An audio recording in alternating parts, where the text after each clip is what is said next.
Jonathan Blanchet, un multirécidiviste, a été accusé du meurtre de sa conjointe, Gaby Renaud, à Saint-Jérôme. Il avait violé ses conditions à 16 reprises avant de passer à l'acte. La sœur de Gaby Renaud, Rachel, nous a écrit pour qu'on vous pose cette question. Comment expliquez-vous aux enfants de ma sœur Gaby que Jonathan Blanchet ait pu échapper au système 16 fois?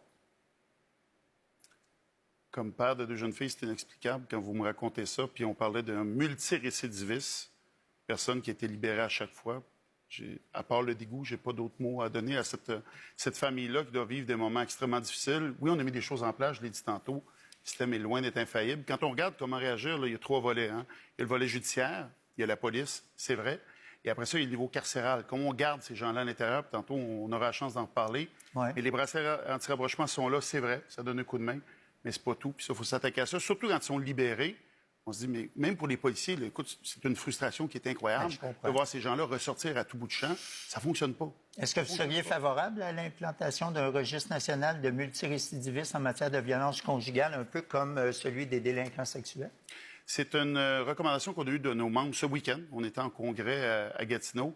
Puis les membres ont dit, on voudrait avoir ça, on voudrait savoir qui sont ces multirécidivistes-là. Ouais. Absolument, c'est quelque chose qu'on regarde. Il y a d'autres provinces qui l'ont déjà fait. Du côté américain, ça a été fait aussi. On est loin d'être en désaccord avec ça.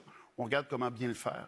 Mais ça pourrait protéger des femmes, justement, en amont, parce que Gaby, justement, avait parlé à une ex de l'homme qui l'a assassiné pour comprendre dans quoi elle s'embarquait. Donc, peut-être qu'un registre, ça pourrait aider, au moins, prévenir. On parlait de prévention tantôt.